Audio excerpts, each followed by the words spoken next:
Welcome to Meaningful Mornings. Last night, around 7:55 p.m., I was about to log into our Shinmai Mission Niagara board meeting. After that, I had our Prithvi Utsava debrief. And all of a sudden, I hear a loud bang coming from upstairs. So I rush upstairs, and I hear Vyasa crying, and his head is bleeding, and Sheila has a towel on him. And in that moment, we had to go to the hospital. And he's fine in all ways. What had happened was he was taking a shower, but then he had to poo. And as he was pooing, then Sheila recently installed a bidet. So he was fascinated by the bidet. And when he got off the toilet, he slipped and hit a stool on his head. And so at the hospital, they had to glue his skin together. Now, what I was reflecting on was stane. That he had to poo in that moment, that Sheila had to install a bidet, that all is as all is. And this default of stane that I missed two important meetings left me not frustrated, not talkative, but quiet. I was deeply grateful for what we've been doing together in Meaningful Morning. And I saw this in Vyasa also. At one point, I had to hold him like this with his head up so the nurse can hold his skin and glue it. And he was really stiff in body, but I can see his lips moving, and he was chanting Om Namah Shivaya.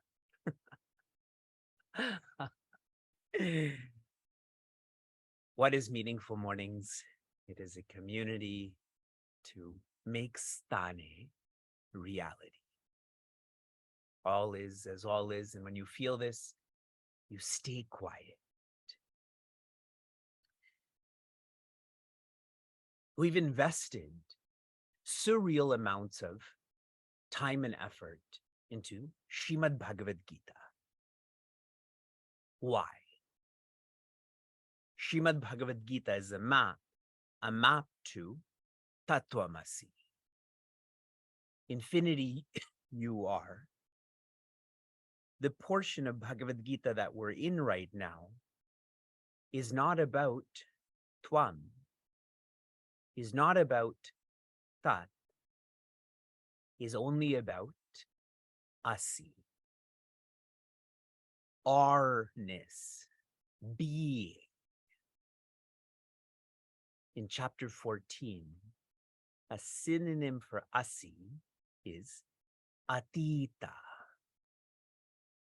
Atita means beyond, transcendental.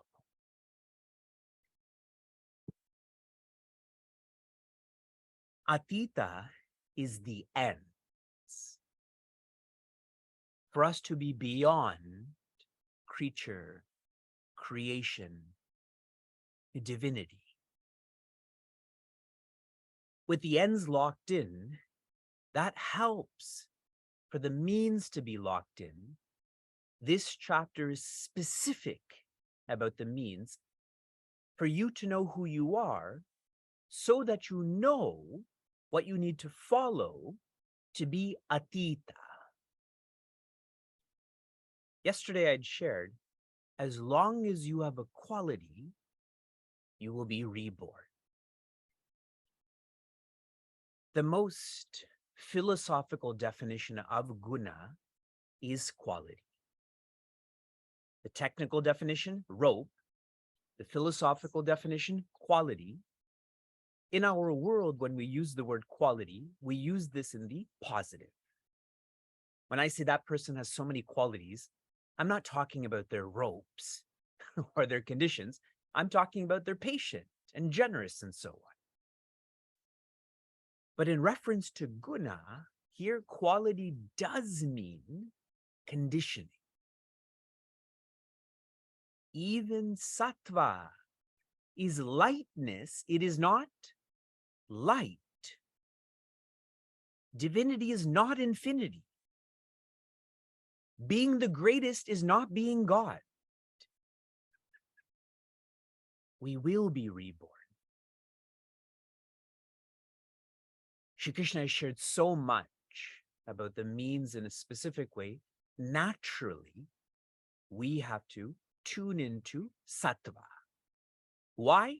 Because it's sattva, it is existence-like. If I follow that which is existence-like, I will feel existence. So far, we have explored notions of sattva-like. It is quietness. It is a security complex. It is evolving. It is focusing. All of these are orientations towards sattva. I know a whole lot of you. You know me. What has been shared thus far is not new to you. Maybe there's a new Sanskrit word, there's a new reflection. It is not new to you. Yet perhaps we are still struggling with not focusing, not evolving. And that's why Pujya Swami Chinmayananda has shared, knowing is not doing. Doing is doing. You knowing sattva is not enough. You have to do sattva. This vision has to filter into your lifestyle so that it's quietude, security complex, evolving, focusing. If you don't do, then your predominant guna will be Raja, Tama. Shri Krishna shares what happens if the body dies and the mind is still Rajasic and Tamasic. Verse 15. Rajasi pralayam gatva karma sangishu jayate tata praleenastamasi mudha yonishu jayate. Joy. When one's body dies and one's quality is sattva, then one is born into a special field that is filled and oriented towards evolution. In this verse, if one's body dies and one's mind is filled with Raja, Rajasi pralayam gatva, I'm filled with Raja, I've met death, body has met death. Gatva, where do I go? Karma sangi shujayate, I am born with the association to karma, doing. Put in a simple way, one is reborn as a human. What is a characteristic of a typical human today? Busyness. Doing. That's karma sangishu. With sattva, I'm born into a field for me not to feel I'm a human, that I am divine. If I'm filled with Raja, I'm born into a field that makes me continue to feel that I'm a human. Only Tvam, no Tat, no Asi, and even scarier, Tata, comparatively, Pralinas Tamasi, if the body meets death and the personality is filled with Tama, Mudha Yonishu Jayate, one is born into a body, into a field that is oriented towards Mudha. Lightly, it means moodiness. Heavily, It means into the form of an animal. And if you're not checked there, a plant. If you're not checked there, a stone. If you are living in a tamasic way, you will be reborn as an animal. If you're living in a rajasic way, you'll be reborn as a human. If you're living in a sattvic way, you'll be reborn. I'm going to use the word human, but I'll change it to sadhu. One who is noble. Let me give you some summary thoughts to this verse. Stones. Stones means like the wood I'm sitting on. Plants, like you can see behind me. Animals.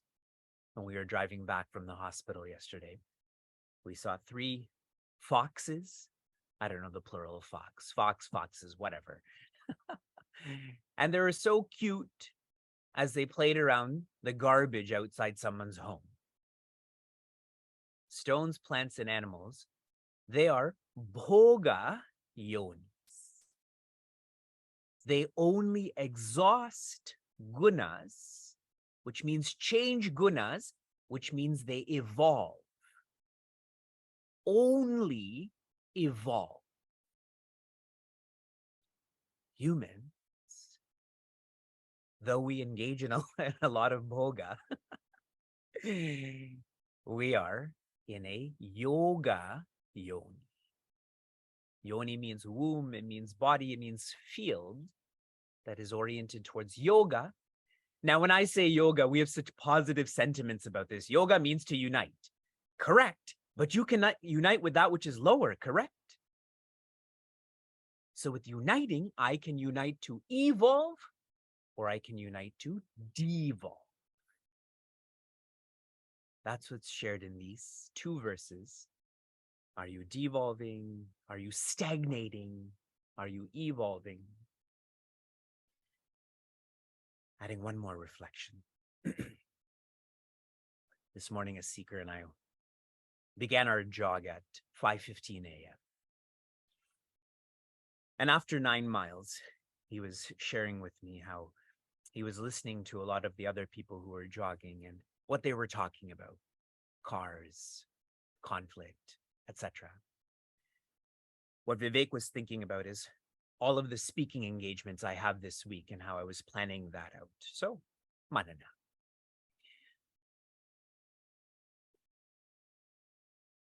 For a first-generation seeker like myself, I was born, have been raised, and live in Canada. Sometimes I would describe my parents or those who are older than me, a generation older than me, as being ritualists. So often they engage in rituals, but they don't know what they're doing.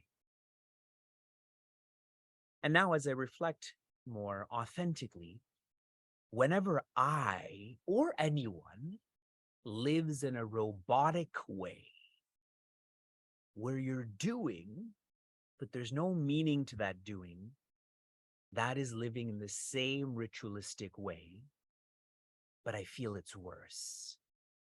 Rituals tend to happen in a controlled environment. Suppose my parents in their puja room, but living in a robotic way, it could be jogging, it could be driving, it could be working, it could be cooking, it could be relationships. In such a case, one is not making use of being a human. To be reborn as a human is not making use of being a human. A beautiful message from Srimad Bhagavatam is to keep moving. Here, when I share keep moving, I mean keep moving upwards. But those filled with raja, aggressiveness, they keep moving in a lateral way. Those filled with tama, they keep moving in a downward way. So check yourself. I'm saying that in a rude way and in a polite way. Today is day 1016 of Meaningful Mornings. Are you keep moving downwards or laterally or upward? Lots more to share, from inspiration to application. I told you today's verse was going to be scary. You're all courageous. You came. Your application yesterday was, what do you not want to be associated with, hypothetically, if you're reborn? For me, I thought about this a lot. I don't want to be associated with a personality or personalities that don't like reading. Reading is critical for one to open their minds, to go from being a human to being a sadhu.